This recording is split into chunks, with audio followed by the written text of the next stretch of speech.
Welcome back to another episode of the Bearcat Basketball Podcast. I'm your host, Alex Meacham, former UC Bearcat basketball player from 1997 to 1999 under the legendary coach, Bob Huggins, and I was fortunate enough to wear the iconic Jordan brand unis during my time. The Bearcat Basketball Podcast is now presented by the Healthcare Management Group. Shout out to everyone at HCMG, and thank you for the support.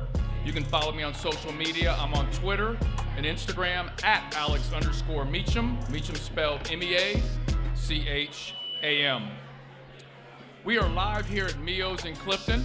If we can have a quick round of applause for the owners, Kelly and Rich, for making this happen. Big round of applause. Also, if we could have a round of applause for, and make sure, last podcast, we need to do a little bit of a louder cheer for our support staff, the ones that produced the podcast, Colin Cruzy and Stu Holt. Stu Holt, give them some love. That's better.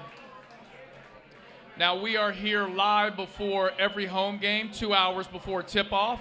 The podcast always goes for an hour. So far, we've had Keith Greger, Deontay Vaughn, Zach Tobler, Corey Blunt, Art Long, Donald Little, Yancey Gates, Andre Tate, Tony Bobbitt, and A.D. Jackson. You can check out the Bearcat Basketball Podcast on SoundCloud, Spotify, and Apple Podcasts, and you can also check out the video on YouTube. Now, we only have 4 home games left. The next time we will be here live will be February 15th for the Memphis game that got moved. So we'll be here 5 to 6, and we'll announce who that guest will be very soon. This next segment is sponsored by the College of Arts and Sciences at the University of Cincinnati. They have a new flexible bachelor's degree that will allow you to graduate conveniently and affordably. You won't lose any credit or have to start over. Bearcat fans, I'm excited to welcome in our next guest.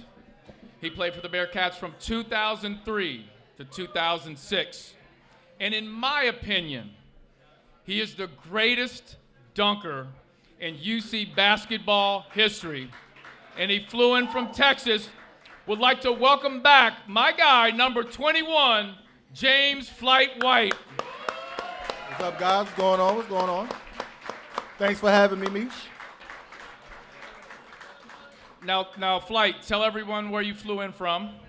I came from Houston, Texas. Okay, and that's ironically who we're playing. Right. Did you time that out that way? That we were Kinda. just A little bit. How's the weather back? It's actually cold. It's colder in Houston right now than it is here. But you don't have any snow No, and no ice. snow, no. Not there. Dallas is some snow though. Okay. Yeah. Be careful out there walking. Just jump to the arena. So tell everyone what you're up to these days, and also tell everyone about your family and how they're doing. Family's doing great. My oldest son is here right now, James. He was born my junior year when I was going to UC. 17 years old now, so that tells you how old I am. My youngest son's doing well, starting AAU, playing AAU ball. How old is he? He's 8. 8? Yeah, so, he's excited. He's excited to see your kids play and everything like that. And me, myself, I'm just coaching now. It'll be my second year coaching the TBL, a new team, but same thing. And training guys, just getting ready for the next step. How'd it go last year with your team coaching? Number 1 team in the league. Number 1 team in the league. What league is it? TBL. TBL. Yeah. Explain to everybody what TBL is. The TBL is a league. It's like probably a little lower than the G League. 48 teams. It's actually a team this year in Cincinnati this year. That's coming to Cincinnati. And it's like a developmental league kind of for guys who didn't make it to the NBA, don't have jobs overseas, but pretty much help them get to the next level. Out of my 12 guys, 10 of them guys got jobs this year. Wow. Playing overseas. The one guy playing in the G League broke the record for the G League for the most threes. Who's that? Jordan Allen. Okay. Plays for the Westchester team. So, Okay, New York? Yeah. So, my guys are doing good, and the league's doing its job, especially my team. How do you enjoy coaching? Because going from a player, not every great player makes a great coach or wants to make that transition. I think every player says they want to coach, but it's a different thing to actually really have it in you to want to teach guys and show guys the stuff that you've learned over the years. And I think it's a special gift. It's got to be like really in you to really want to coach and to really do it and put your effort into it. Just like you play basketball and put your effort into playing, you got to do the same thing coaching. And that must, for the guys that you're coaching, that must mean a lot to them. Hopefully they're absorbing the knowledge that you're passing to them, because McDonald's All-American, played at the high Division I level, played in the league, played overseas. You come with a lot of knowledge and expertise. I hope they're absorbing that. Yeah, I think they are. A lot of guys, another thing that's tough for a lot of guys that played is they always want their guys to be like them.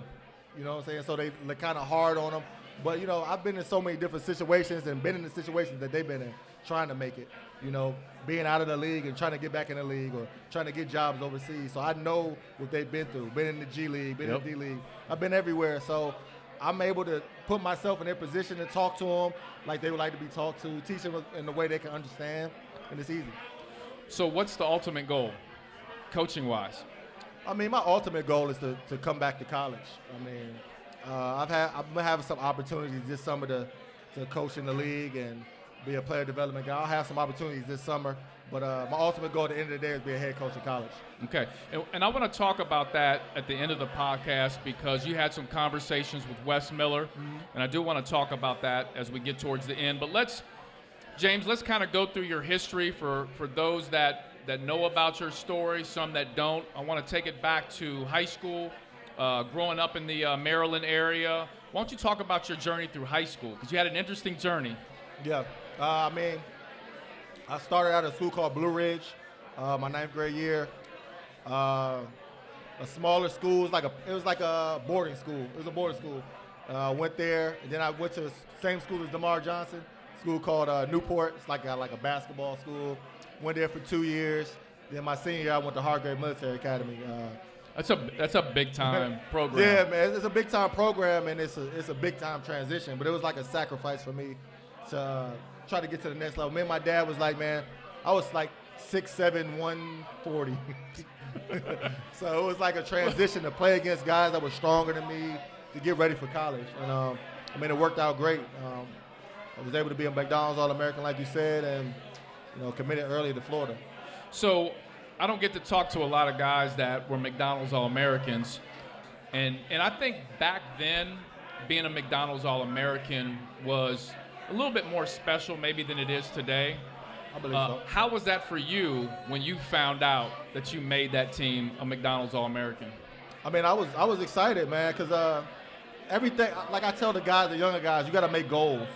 Like, you got to put your goals out there. You got to write them down and really just try to knock them down one by one. Absolutely. So I was always trying to be the best guy in my grade when I was a kid, the best guy in the city, the best guy in the state, the best guy. I kept trying to knock these things down. And one of my goals was to be a McDonald's All-American. And, man, it was amazing. But the big thing for me was I'm a McDonald's All-American. Now people are going to get to see me in a dunk contest. So right. That was my big thing. Let's talk about that, the McDonald's All-American dunk competition. Yeah. Obviously, you're known as a great dunker, but you didn't win the dunk competition. I did. You lost to what then turned out to be a teammate. Well, we already knew we was teammates at that time. Actually, it was me, David Lee, Kwame Brown. That was our class. We was the #1 recruiting class in the country. And then Kwame went to the NBA, so yeah. We lost that. But that was the 3 recruits at Florida. So, I went into it, that was one I really wanted to win. You know what I'm saying? It was my first time getting on that stage. And, I should have won. Everybody who's ever seen it. Oh, you should have won. Knows I should have won, but it's all good. I got him back at Midnight Madness. Okay, good.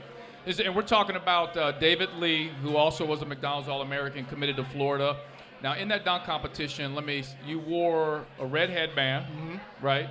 And you also became very popular for your dance moves after. And I think even Rich came up to you and talked to you about that. Is that something, even back to high school, you always had that flair and that style after your dunks? Because there's some guys like Kawhi Leonard.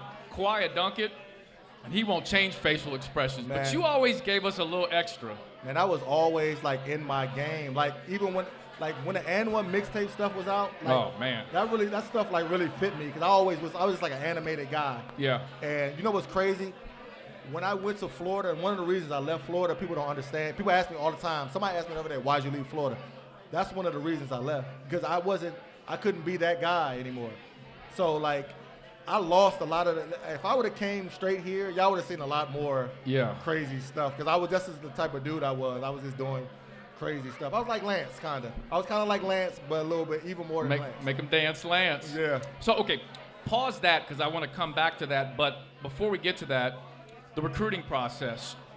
At what point did you commit to Florida? Was that before the McDonald's All-American game? Yeah, I committed early. Me and my dad, like, it was just me and my dad. I lived with my dad, and my dad worked at nights. He worked in the postal office for 35 years. He worked nights.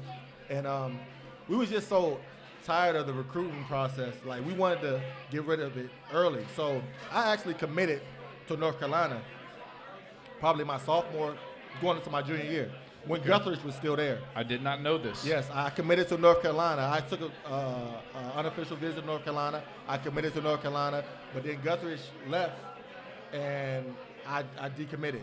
So I decommitted from North Carolina, and my last 3 schools was Florida, Maryland, and North Carolina. But Maryland, they had something with my AAU coach, Kurt, and I actually went into a meeting with them, man. And one of the coaches is like, Are you gonna commit to us or not? Let us know now, because we could just get another player. Like the that. Maryland coaches told you this. My dad Wow. was like, me and my dad was looking at each other like, that's a walk out the room. I don't know what he's talking about. So Florida was the move. They had an issue with Curtis. Yeah, I mean, if you notice, none of the DC Assault guys, none of the guys from my AAU team, we got all these great players. You got Keith Bogans, you got DeMar, you got all these guys. My AAU team is ranked. They have a ranking of the greatest AAU teams to ever have a team. We're top 5 team ever. Yeah, for sure. And none of them guys went to Maryland. So like that should let you know. There was an issue with it with our AAU team, so that's what it was.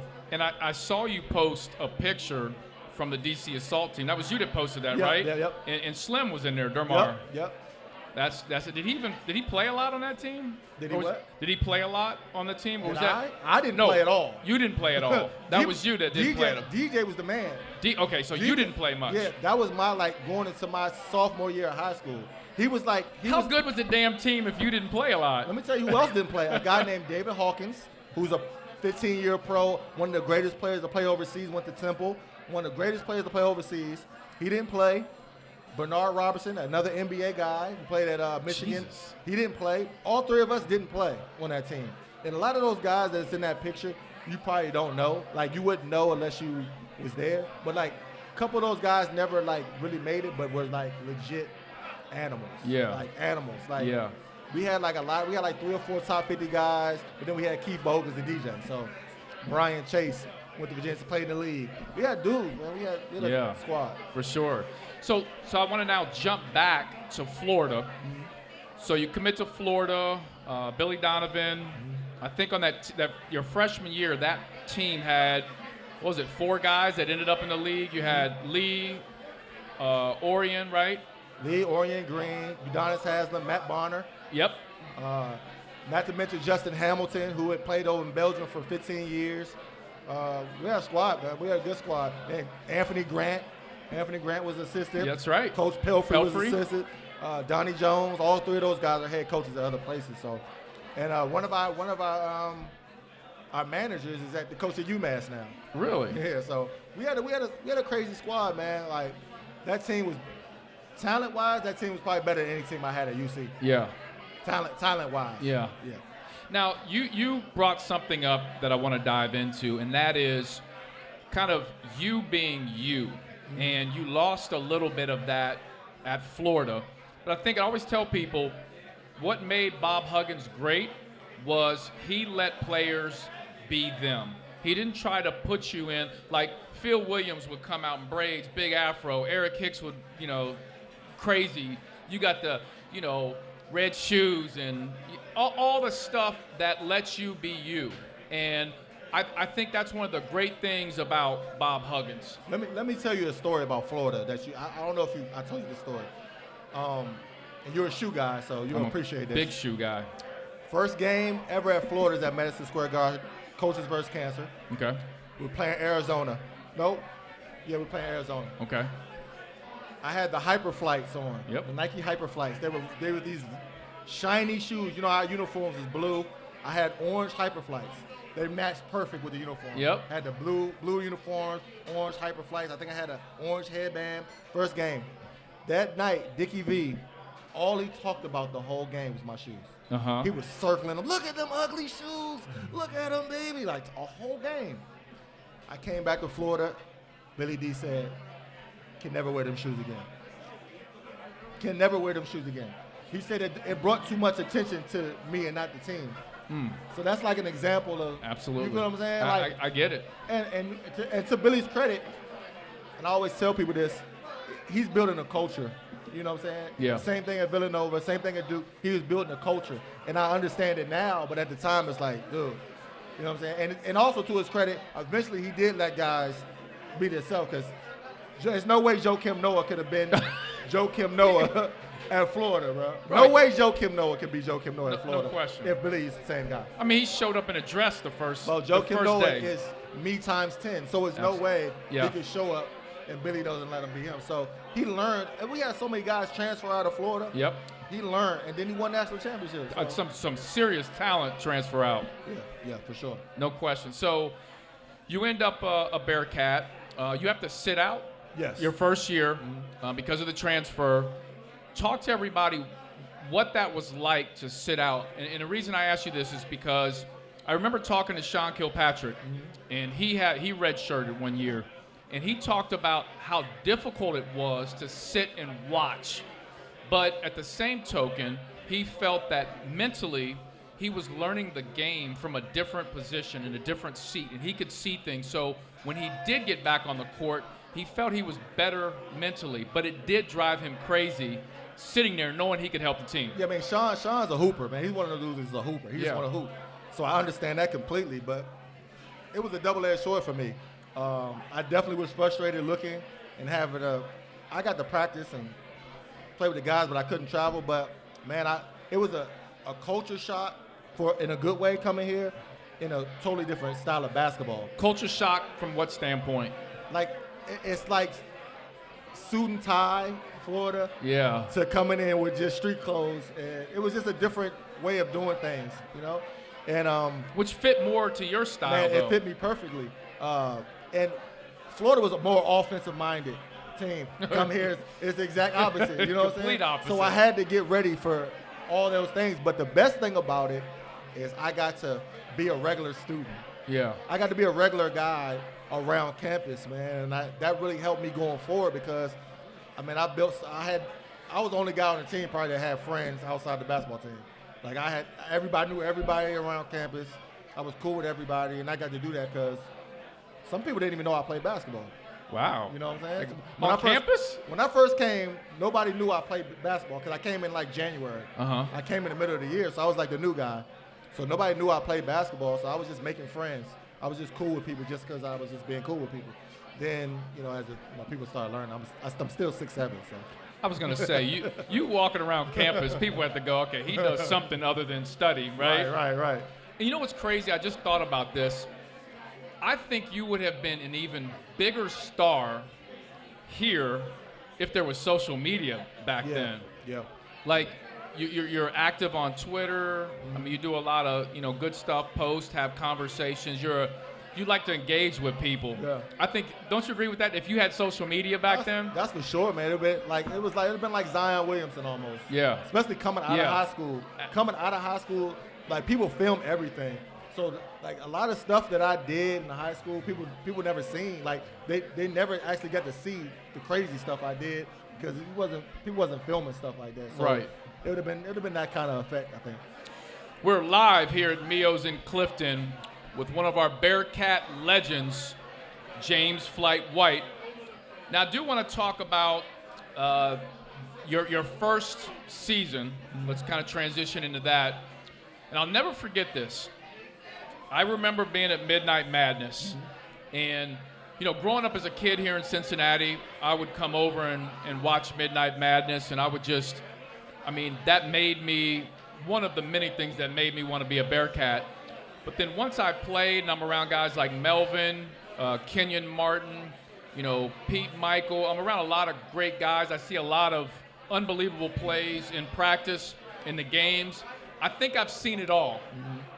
But I will never forget being at Midnight Madness, and a bunch of the former players were sitting courtside, and when you took off and jumped from that free throw line, I looked at the person next to me and I said, I have never seen anything like that in my life in person. It was like, holy shit. And I had been around, Mel, Ken, I seen some crazy stuff. That was truly amazing. So what I want to segue with that is, how excited were you? I mean, you came in with a lot of hype. I mean, what you did on the court at Midnight Madness, the expectations for you were extremely high. What were your thoughts going into your first year? Man, I was so excited just to play again, just to get an opportunity to come back and play. Because coming out as a McDonald's All-American, first of all, I didn't have to go to college. I came out, I had 2 offers to go straight to the league. That's everybody's dream. So that was still my goal. And to have a setback like having a transfer, didn't feel like I was successful. A lot of people was, kind of down on you. So, like, my first game coming into the season, man, I bust out in tears coming out of the first game. Did you really? Yeah, man, just coming out in that lineup, man, seeing my dad in the crowd, it was crazy. Like, the emotions came over me. But I was just so excited just to be able to play again. You know what I'm saying? So, I wasn't worried about any expectations. I knew I had time to get adjusted and put my brand of basketball onto UC. So, I was excited to play. Did you start right away? I think my first game I didn't start. I want to say I did, but I don't think my first game. I did not. After that game, I started probably the rest of my career though. You ended up starting when Armin got hurt. Maybe. That's when you. I don't know because I don't think Armin started. That's what I looked up. Maybe. That was your first year. You started. That was your first time jumping into the starting lineup. Now, talk to everybody about some of the guys you played with your first year. My first year we had Nick Williams, Tony Bobbitt, Phil Williams, Jason Maxill, Eric Hicks, Big Jabber, Rod Flowers. Jabber was a trip. Jabber was the heart and soul, really, man. Yeah. The guy that unsung hero, really. I think Rob Whaley was on that team, right? The first year was Rob on there, or the Flowers? second year? No, Rob Whaley. Oh, Rob Whaley. Was he the second year? Second year, okay. Second year. Yeah, yes. We had those guys, Jamal Lucas, Meeker. We had a squad, man. My first year was the best. That was the best team I played on. The first year was our best team. Best team. Now, and I've talked to you about this before, but coming in to playing for the Bearcats, I mean, you wore headband quite a bit. That was kind of your thing. But, man, you were inconsistent when you got to the Bearcats with your headband. What was up with that? Was it a superstitious thing? I don't remember, man. Sometimes I wear a headband. And you know what's crazy? I wasn't getting haircuts a lot back then. Like, I was just not getting haircuts. So, like, a haircut wasn't my thing. I was just more focused on ball. I wasn't getting haircuts. So it wasn't like I had my waves going on. Some games, maybe I couldn't find it. I don't know. Some games I wear headbands, some I wouldn't. I got you. I don't know. So your first year, I want to talk about, you guys lost to Xavier at the Cintas Center. Yeah, that was a crazy game. First year, 69-71. That was a crazy game. The Crosstown Shootout. I love to talk to former players about the Crosstown Shootout and the intensity behind that game. So here's your first year playing for the Bearcats, coming from the Maryland area, go to Florida, and you come here. Did you really understood what that rivalry was like, and how intense was it when you actually played? I didn't understand it, but they made me understand it. Hugs make you understand it fast, man. Yeah. Hugs make you understand it. That week is just an intense week, man. Like, every week was intense, bro. But like having the bubble on the damn thing for a whole week, that's a different level of intensity. Yeah. But man, that was a great game. I remember that game was crazy. Both of the games there I played in was crazy, I believe. I just know we lost. It's one of them games that was just like a classic game. Yeah, I think the 2 Cintas games were close games in your career. Yeah. Now, your first year, you guys finished 25-7. You lose to Illinois in the tournament. After your first year, did you do track and field? Was that? I don't think I ran track until my junior year. I think I ran track my junior year. So talk about that. I mean, I don't know that any Bearcat basketball player has ever done that. So when I was at Florida, so I ran track in high school. The high school I went to didn't have a track team. So I just ran track by myself. So I would go to track meets and just run by myself. I was really fast, and Whoa. You'd go to a track meet and just show up and run? So my coach, this guy named Coach Bates, he was the track coach. He was a track guy. Me and another guy who didn't have a track team. Me and him would go. We were friends. We would go to track meets by ourselves. We would go to different track meets all around the area, and I just go and win them. 200. I didn't run a lot. I ran the 200, and I did all the jumping events. I just win the states. So when I went to Florida in the off season, I was like, man, I wanna run track. Yeah. So I asked the track coach, and that's an elite track. SEC, Florida elite track team. So he said I could. So I started going. I would do my basketball stuff. Then I would go over and I start training. I did a little bit of training. I would do. And all I did was the high jump then, which is probably my worst event. I would think that was your best event. It's the worst because it takes more form. I didn't have any form on my high jump. I would just jump over the bar. At an AU tournament. Yeah. And I was talking to him a little bit about that game, and he was even saying that they were really worried going into that game because what these are words from Rondo was how tough you guys were defensively and your guys' ability to rebound. Yeah. That worried them. I mean, and it's crazy that they said that because we probably worried about the same thing. Yeah. They had some NBA, about 5, 6 NBA dudes on their team. They were big. I mean, they had a good team, but, I mean, they just made the right plays at the end. They made all the plays at the end. But I remember Starks, he was going off in the first half, and I was guarding Azubuike. Then I guarded Starks in the second half, and Azubuike go off. It was like, man, they just got too many guys, but that was a great game. They had a lot of guys. Listen, man, coaching is nothing but, I mean, first of all, one of the biggest things in coaching, you have to be able to relate to players. You have to be able the human side of coaching. Yeah, Is communicate. a big thing. But the X's and O's and the things you learn is nothing but what you learn from other people that's passed down that you absorb. Yep. I've never played pro for the same team. 2 years. I never played 2 years for the same team. Wow. I played for 15 years. I played for 15 different coaches. Wow. That's 15 different philosophies. Wow. 15 different things I learned. And when I look at it like that, all the high schools I went to, and every time I went to a different high school, it was for like, it wasn't like I had to, it was because I wanted to improve. The colleges I went to, I feel like it was meant for my life to go like that. Yeah. This is what I'm meant to do. Yep. And every time I see a situation when I'm coaching, it always just clicks that fast for me. Yeah. It's so easy for me to make adjustments because I've seen everything before. Yeah. I've been in those rooms when I've seen, oh, that's what you do in that situation. It just clicks. It's not even a thinking thing. It just happens. You played for a lot of folks. Yeah.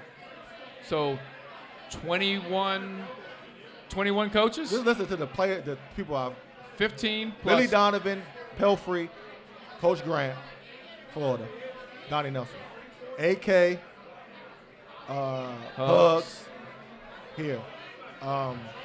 First year out of the league, I got drafted by the Pacers, so I was with Rick Carlisle. Okay. Went to the Spurs. Yep. But Budenhauser's there. Brown's there. The guy that's coaching at Charlotte Hornets, he was there. Oh, I can never say. I can't even. Yeah. I leave there. I go to Turkey, play for Fenerbahce, one of the best teams in Europe. Coach Tomovic is the guy who coached me. Is one of the biggest. He's the head of. If you know anything about Europe, the Serbian coaches are the leaders. Okay. Of the coaching thing. He's the leader of the leaders. That was my coach in Serbia, and they're over there, Fenerbahce. I go back to. Where did I go after that? I forgot what I went. I think I went G League. Went to the Rockets. Rick Adelman. Okay. Mike Woodson. Yep. And then all the other overseas guys, you probably don't know, but I've been coached by some of the best. Crazy. You have a wealth of knowledge. I'm going to jump back into your senior year. And if things were wild at the start of the year, they were even more wild at the end of the year. And I was like, just It was like I was just so focused on making it to the league, and I was having a good year. So I wanted to keep it. So everything I was doing was lifting weights and working on my game and playing basketball. And it came to haunt me at the end, but yeah, I got my degree now, though. Yeah. We'll leave it at that. The Bearcat Basketball Podcast is presented by the Healthcare Management Group and sponsored by the College of Arts and Sciences at the University of Cincinnati. I do want to talk about you participated in the college dunk competition.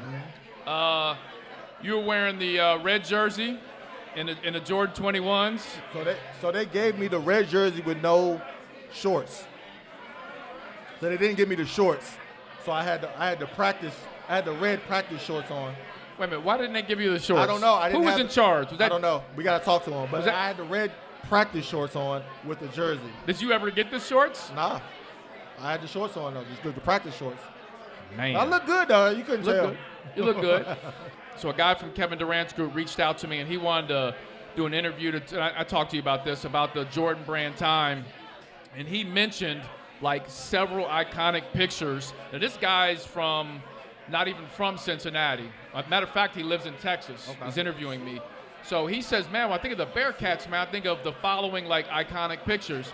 And one of them was you doing that dunk, home uniform with the red 21s. Yeah. Like, and there were people in Cincinnati, I know for a fact, that went running to the store to get the Jordan 21s because you wore them and you made them. Like, but here's the thing.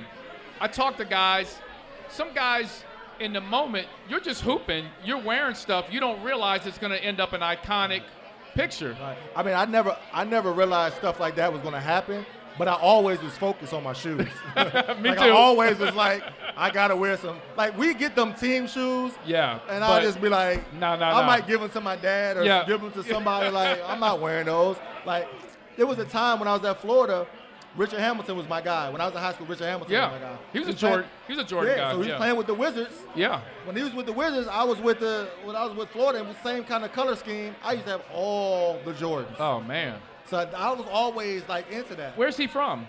He's from, like, PA.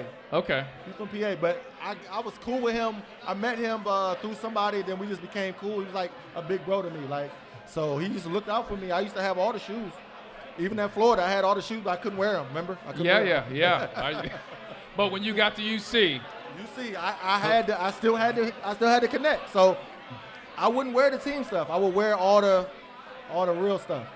You know what's crazy? Like you, Kenyon, Mel. We talk about iconic pictures. The gentleman that's sitting right here, when I came in, he's got you as his screensaver on his phone. Now, did you say you've never even seen that picture? I don't think so. I don't think I've seen that picture. Would you hold that picture up again? You've never seen that picture? Nah, but I think that's from.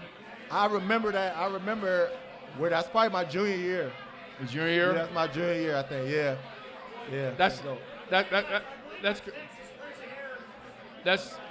That's Hicks in the back. Yeah, that's probably his crazy ass in the back.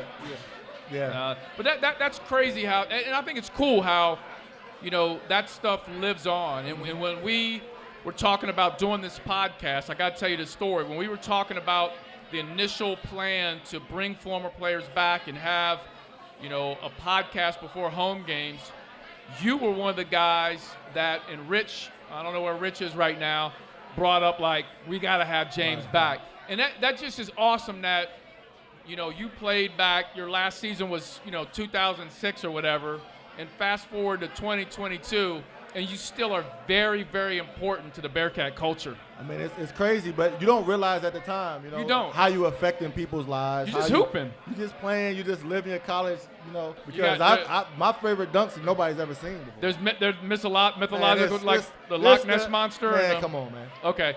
Give us the top three that we've seen, please. Top three. I got to go one. Are you going one? No, I'm just no order. No okay, order. all right. The Taekwon Dean dunk against Louisville. Okay. Are you including in-game and dunk? All together. Okay, got it. Are we going Bearcat or just period? Period. Man.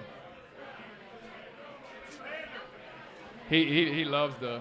I got to go. Damn. Connecticut. No, I got to go. The first time I did overseas in Milan, and I did in a dunk contest. I did a dunk where I jumped from the elbow. That switched hands. That to me is your number one dunk. That's one of my favorites. That to me, that's the craziest dunk I've ever. That's my favorite. Yeah. That's my favorite. In Toronto, I was at Carabana. Jerome Williams, shout out Jerome Williams. He invited me up there to just be in a dunk contest.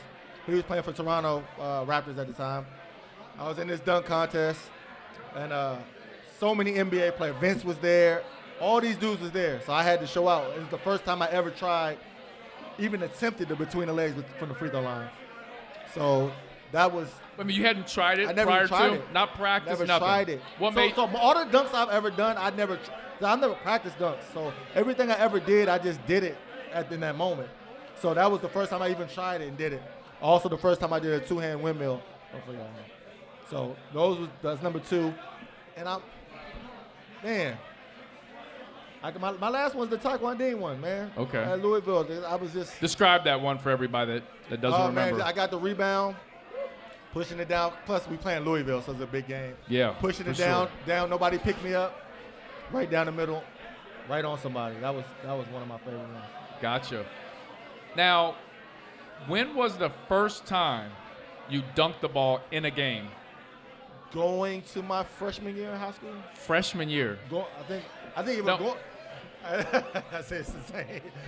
I either going to my freshman year or going to my sophomore. I think it was going to my freshman year. Did you say the same? The same. Same for you? Gotcha. Yeah, going to my freshman year. I had one that you know Allen Iverson used to do that thing where he used to go like this. Yeah. Dunk on the side. I had one of those. Gotcha. Yeah. Gotcha. And then at what point did you try the jump from the free throw line dunk, just to try it? It was my sophomore year. I was at Newport, and they was like betting if I could actually grab the rim from the free throw line. So then I was like, I did it, and it was so easy. I was like, man, I probably could dunk. And at that time, in real life, I don't really run from all the way there. That's just like a show thing. Yeah. So I just tried it, did it. Then I was from there, I was just trying shit. I would just try shit like, oh man, like, let me try this, and that's how it happened. I've done a 360 from the free throw line before. Wait. But no one's ever seen this, right? People have seen it. You haven't seen it. No, I haven't. I mean, like the fuck. So you jumped from the free throw line. Let me tell you some astonishing tales of James White. I've done a 360. I've caught an alley-oop from the free throw line. I've touched the rim from the top of the key. These is facts. That's happened. Wow. And that was my like when I was in my rookie year, like my dunk lineup was gonna be free throw line. Like this is when I was younger. Okay. It was gonna be free throw line, between the legs, free throw line. Well, free throw line, windmill, between the legs, free throw line, top of the key. That was gonna be my lineup. Wow. Never got it though. And I gotta tell you, Cincinnati was so hyped when you were in the NBA dunk competition. I wasn't. You weren't? I mean, I was hyped, but when I actually got to it, it was more to it than it was like. It wasn't kind of like not what I expected.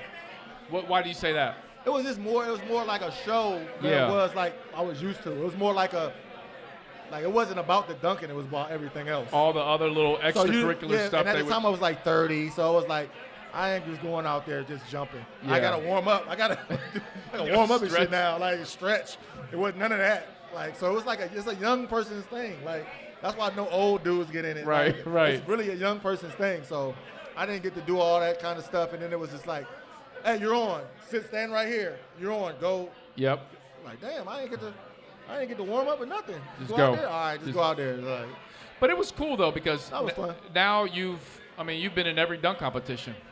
All the major ones. Listen, my whole goal in life at one point was just to be in the dunk contest. My whole goal in life was just to be in the NBA. That was my whole goal. Yeah. That was a big deal.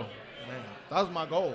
I still say, and I'm the biggest Michael Jordan fan you ever find, I still say Vince Carter's dunk competition to me was still the greatest, hands down. You agree? Vince Carter's the GOAT. Absolutely. And his dunk people, you look at the dunks now and they look kind of simple, a little bit simple now. Yeah. But at the time, that shit was crazy. Like I remember watching that on TV in high school. Like, we were going crazy. That was, like, the stuff he was doing was unheard of at the time. Now, of course, everybody's doing it. But at the time, that was like, oh, my, what the hell? Like, it was crazy. And then the anticipation of him even, it was just a whole thing. When he put the whole arm in the rim, like, when he did it, we were watching it, and everyone goes, like, we didn't know that's what he did. And it was like, that was a normal dunk. And then my buddy was like, no. Wait for the replay. And then we saw, we were like, whoa. Like, no one had ever done that. I was the only one that I wasn't hyped because I've been in so many dunk contests. I've seen people do crazy stuff. I actually seen a dude do that with the ball in his hand, do it, and then let the ball go and take the ball out. Oh, wow. It was crazy. Wow. So I saw that before he did the actual thing. Yeah. Now I got to tell you, I mentioned this when we started. I've caught flack about this, and you and I have talked about this. Even the great Dan Horde, one of the great broadcasters in Cincinnati. Shout out Dan Horde. Shout out Dan Horde, one of our GOATs. He gave me shit about this. I have been on record. I've tweeted it out. So if I tweeted it out, it's official, right? I have said that you are the greatest dunker in Bearcat history. And the flack that I've gotten is Melvin Levitt is the greatest dunker. But my argument to that is I think Melvin's had some of the greatest in-game dunks. Mm-hmm.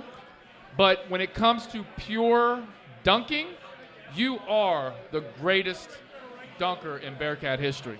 I mean, I would say that. I mean, like you said, though, Mel did probably have better in-game dunks. Yeah. I would have more dunk-ons if people wouldn't just run away all the time. Nobody wants to get dunked on. They can move out the way. They're moving out the way. I mean, and I'm a one-leg jumper, so it's harder to get in-game dunks. All my stuff, I have to have most 2 steps to get it off. But as far as just dunking, I think Mel probably, I haven't seen all the Mel games, but some of his highlights are like in-game. It's crazy. It's crazy.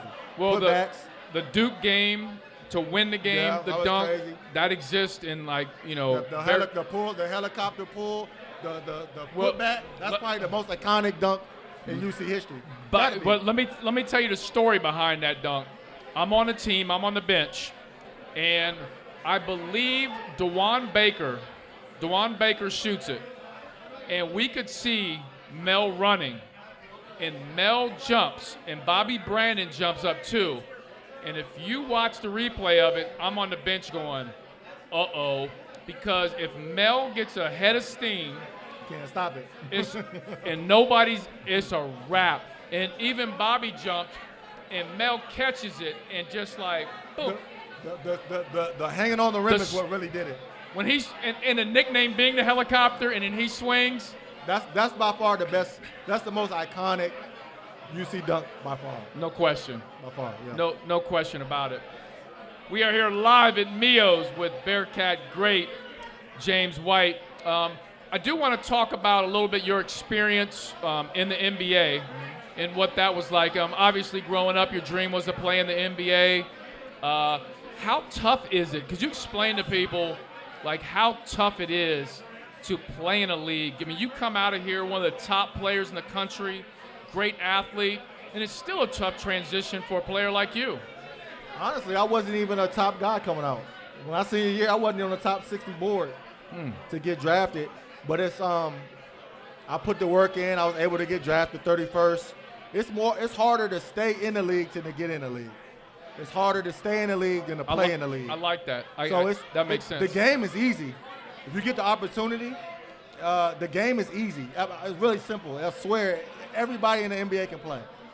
If you're given an opportunity where they let you really rock out and play, you get those situations, it's not hard. But it's just a matter of how do you be professional enough to do the work every day like it's a job. And some guys never understand that part of it. That this shit is a job. It's your job now. So you have to treat it as such. You have to put the hours in. You have to do the stuff off the court as well, which is part of your job. And you have to do the right things. And that's all part of it. A lot of politics. I mean, it's politics, but it has to be politics when it's hundreds and thousands of people trying to get in that same job every year. Yep. What separates you? It has to be something that separates each person. So it has to be something like who's a good guy and who's a bad guy. Who's doing the right things at night, who's not. If it's 2 guys, And one guy might fuck up the money, and the other guy's not. You gonna pick up the guy who's not gonna fuck up the money. I mean, it's that simple. But it is some things you just gotta get through it, man. It's all about work, man. At the end of the day, it's about work. Yep. I want to come back and I want to talk about Wes Miller and this basketball team. I know you're headed to the game today. We want to talk about that. But before we get to that, this guy right here just reminded me, I want to talk about the Super Bowl coming up. I want to know, now James, you're not from here, but who are you rooting for in the Super Bowl? And this lady right here said, let me say this. Tell me who you're a fan of first. I'm a Cowboy fan. He's a Cowboys fan. Calm down. So listen. So this guy back here is my son. He's 17. He was born here. He lives in Dayton. Big Bengals fan. So I gotta hear his foolishness all the time. I've been able to brag. I've been able to brag for years about 31 years. Yeah, I've been able to brag. But now y'all got to the Super Bowl. I can't say anything. So if you guys win the Super Bowl, I come on. I can't. I'm gonna hear so much shit. I cannot take it. I'll be happy. I'll be happy for y'all, but I'll be mad about him. I don't know. I'm torn. I don't know if I want to be happy for y'all or just make sure he's not happy. I don't know which one I want. That's what I All right. I love you guys, but now, James, you're about to witness something that's never happened during this podcast. I'm about to get booed. Okay. I have to tell everybody. Yeah. I'm a Rams fan, and I've been a Rams fan. Okay, I was prepared for that. I've been a Rams fan since 2016, and they went back to L.A. But I got – you say I'm fired? But let me say this. Okay, before I get booed and I'll get all the who days, let me say this. My father, who's 88 years old, is the biggest Bengals fan you will find. He had let me get the whole song out, okay? Listen, my dad was a Bengals fan back in 1962. He went to Bengals games when they played at Nippert Stadium, and Stoffel was the quarterback. He went to the Freezer Bowl when the coldest game stayed all 4 quarters. He said he drank a lot of bourbon that game. Listen, man, ain't nobody trying to hear that to distract from the fact that you're a Rams fan. You trying to use your dad. You trying to use your dad as a distraction. I am.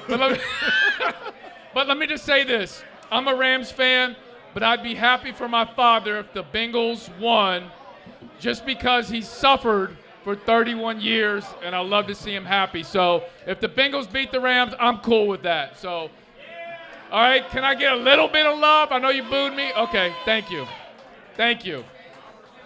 Man, you supposed to have my back. No. You deserve a booing. You deserve a booing for that. All right, so I want to talk about Wes Miller. You have had a chance to talk with Wes Miller, and I just want to be honest with everybody here. During the hiring process for Wes Miller's assistant coaches, Wes actually reached out to me, and he asked me of the former players that had applied to be an assistant coach with Wes, he asked me my thoughts on them, and James being one of those guys that applied, I told him I think he'd be a great addition either now or in the future. And you know that. We've had this. But I want you to talk to them about, you have a passion you'd love to come back and work with the University of Cincinnati. Man, that'd be a dream. That'd be a dream come true to be able to come here and help out and take the program back to prominence. I mean, I think it's on its way now. Yeah. I think Wes is doing a great job, man. Like I said, man, the hardest thing to do is build a culture. And, man, you just being around the team, you can see how he operates. He's all about culture. Coming from North Carolina, yep. He's really a guy who's trying to build a culture, and I think he's doing a good job. It's just a matter of time of him getting the guys in that fit his culture. Man, he's on his way, man. He's on his way. For sure. And you and I were at a practice earlier. I think it was homecoming weekend. Was that right? What were your thoughts when you watched practice? Man, that's what I see. I just see a culture being built. Just the organization of it, the way he commands everything. just everything. I mean, you've been around hugs. You Yep. seen how practices are. You know how practice is supposed to go. It's to me, as a coach, that's the hardest thing. One of the hardest things to do, organizing practice and having a plan, building a culture, and having a command of the team where everybody's focused on you and understanding what needs to be done. He does a great job of that. And I mean, like I said, man, he's just doing a hell of a job, I think. And I agree. The future's bright. Now we have a tough game today against Houston. Then you coming to Fifth Third Arena to watch the game. What are you looking to see from the Bearcats today? Like, as a former player, being a part of building this culture here, what are you looking forward to watching today? So my thing is, Houston is probably one of the hardest playing teams in the country. Yeah. Like, flat out. They really remind me of old Bearcat teams. That's where he said he stole the blueprint from. Man, it's the same. It's the same. The way they rebound, I think they get opposite every time. Yep. Like, that, it's the same shit. And I just want to see them match their intensity. I don't care if they win. Because if they can match their intensity and because it's a different breed of guys these days. Yep, man. it is. You know, it's hard to find guys that are like we were back in the day. So to have guys like that, see that you matching their intensity and they're playing hard as they're playing, that's all I really want to see. Now I want to do a quick thing. Our final thing we're going to do quick questions, quick answers before we get out of here. My first question is your most memorable game as a Bearcat. My last one, well, not my last one, my second to last one, at Madison Square Garden against Syracuse. Even though we lost, buzzer beater, McNamara, that was probably my best game I had. I probably had my career high and stuff like that, so probably that game. Gotcha. Favorite Jordan sneaker of all time? This is a question for me. Hold on, now, talk the play-in or just the wear? To play in. Let's go with the play in. The 21s? Jordan 21s. 21s, okay. yep. Jordan Good 21s. answer. Now, one of my favorite questions. Sorry. What? Jordan 10s. The play-in, Jordan 10s. But Jordan 10s? 10 21s. Okay. 10 to 21s. I love the steel 10s are some of the most overrated Jordans of all time. Now, one of my favorite questions that I started asking former players, and I started with Yancey Gates with this question. My question for you, the question's called, would you rather be MJ or MJ? So follow me. Would you rather be Michael Jordan in the height of his popularity? Now listen, he's still very popular, but the top, all around the world, everybody knew Michael Jordan. Or would you rather be Michael Jackson at his height when grown men were passing out at the concerts when he would go hee-hee and they would fall? It made no sense. You know how he couldn't go anywhere in the world. Everybody knew Michael Jackson. Everybody don't know Michael Jordan. I think a lot of at Michael Jordan. Okay, Bro, so I've lived everywhere in the world. People call me Michael Jordan. I've lived everywhere in the world. The hell? You walk around in Iran or Italy, they're like, Michael Jordan, No, I'm not like, they know damn well I ain't Michael Jordan. Look, it's not even close. I'd rather be Michael Jordan. What accent was that? Michael Jordan. That's my Italian accent. All right, I got you. But the South, because they talk with their hands. Gotcha. So I'd rather be Michael Jordan. Because Michael Jackson, you can't do anything. You couldn't live a real life. Michael Jordan couldn't live a real life either, but Michael Jackson really couldn't live a real life. Yeah, he had like. But hold on, am I myself? But I'm Michael. Hold on, wait. Do I have like Michael Jackson's body and stuff? Like. Oh, you got the whole package, bro. No, I don't. I'm definitely Michael Jordan. You got to be and like. I'm definitely Michael Jordan. So I got the frail Michael Jackson body. You got the bleach skin with the Jerry curl that caught on fire. Michael Jackson didn't even have a nose. The whole. Ladies and gentlemen, one of our Bearcat greats in the house, Deontay Vaughn. Give it up. Hey, good dude right there, man. He came in. He came in when I was leaving. He was coming in. Yep. You know what I'm saying? Great dude. Yep. Good dude. Part of the. Hey, he played in the TBL last year. Did he? Yep. He played in the TBL. He played I didn't know that. Yep. Played in the TBL last year. Yep. We interviewed him. I think he was the second person we interviewed here at the podcast. Yep. So. Yep. Last question, and we're going to leave on this. My favorite question. During your Bearcat time, if you could pick one teammate I saw you ask Tony this. that Doesn't matter where you go in the world, you're going to teammate. battle with one teammate you're taking with you, and you say, me and whoever against the world. Who's that one teammate? Uh-oh. Uh-oh. Suleiman. No, I'm not even, no one heard that, and I'm not even going to repeat man, that that's a tough one because it's different factors. So it depends on what we're doing. See, this is the coaching you coming out. You're analyzing and breaking it's really shit about down. what we're doing. If we're going to fight somebody, It doesn't matter. It's a battle buddy. I like what that if right there. what are we going to Doesn't matter. to paint You're or going something? to Like, what are we doing some regular stuff? ping pong. Where are we going to get girls? It Listen, does- if we were going to get girls, I'm going with Armin. Me and Armin going. What you trying to say? See, Everybody. He's got too many scenarios. No, the easy one is to say E. Hicks. That's easy. That's the easy one. I don't want to Eric say Hicks. I thought that's who you. No, I thought I'm you were not- going to say Max. And that's the next one. That's Okay. the next easy one. Okay.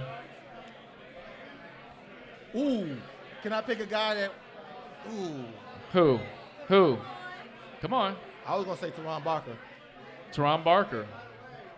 He's a tough dude. Teron, Lenny, Jabber, or Max. I mean, Those are E. Hicks good is an easy one, but I don't Yeah. know. E. Hicks we might go somewhere in a fight or something, and E. Hicks might hit me. I don't know. That would not surprise me. E. Hicks crazy. Bearcat fans, Not all the time. Bearcat fans, if you could give a big round of applause for one of our Bearcat greats, James Flight White. I appreciate y'all.